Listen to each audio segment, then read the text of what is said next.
Hello बच्चों। So let's read this question. Question कह रहा है which one of the following statements is incorrect in relation to ionisation enthalpy. Option 1 कह रहा है ionisation enthalpy increases for each successive electron. B, the greatest energy in ionization enthalpy is experienced on removal of electron from core of noble gas configuration.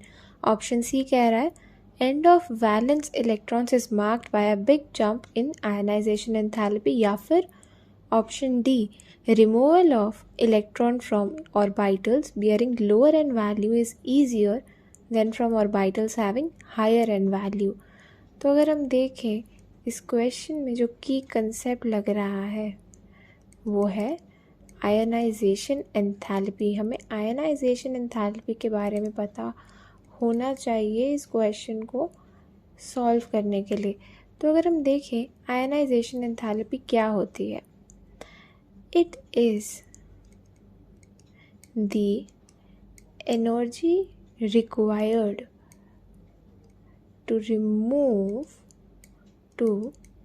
remove an electron from a gaseous atom।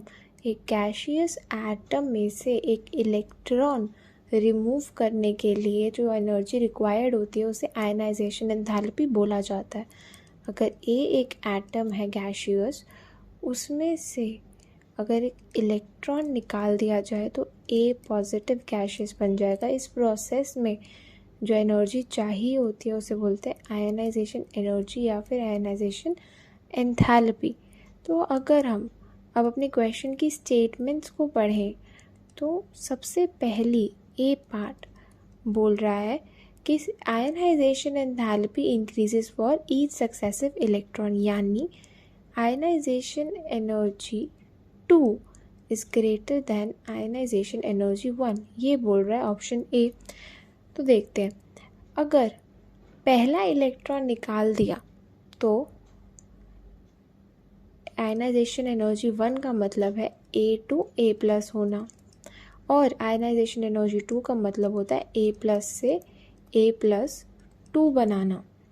ठीक है, तो अगर हम देखें कि पहली ionization energy में हमें एक इलेक्ट्रॉन निकालना था, अब सेकंड इलेक्ट्रॉन निकालने के लिए हमारे पास ऑलरेडी ए पॉजिटिव हो चुका है, यानी एक इलेक्ट्रॉन जो है निकल चुका है, लेकिन प्रोटॉन्स उतने ही हैं।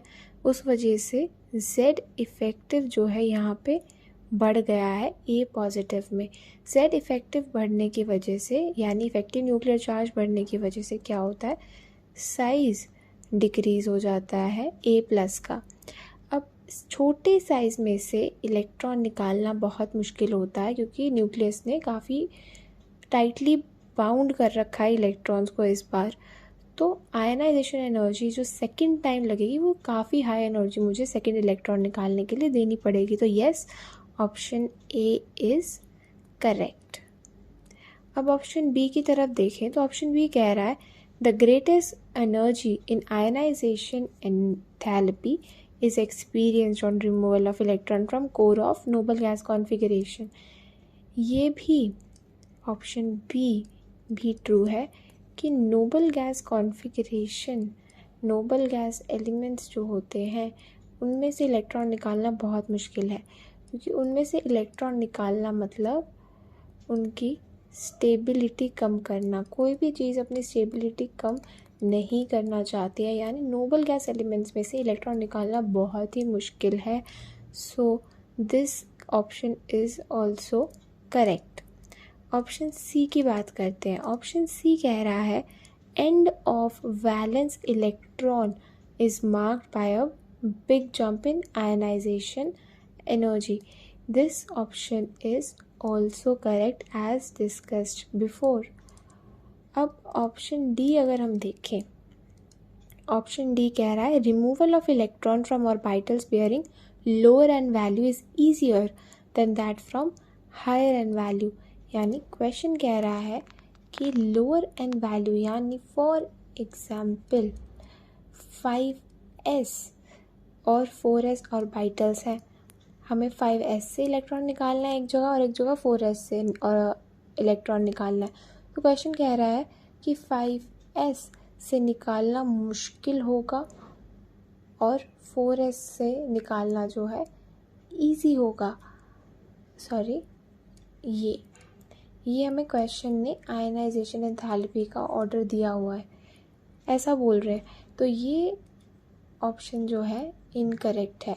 ऐसा इसलिए क्योंकि जो हायर एंड वैल्यू वाले ऑर्बिटल होते हैं वहाँ तक इफ़ेक्टिव न्यूक्लियर चार्ज जो है कम हो गया होता है, जबकि लोअर एंड वैल्यू तक इफ़ेक्टिव न्यूक्लियर चार्ज ज़्यादा है और ज़्यादा टाइटली पकड़ रखा है इलेक्ट्रॉन्स को न्यूक्लियस ने।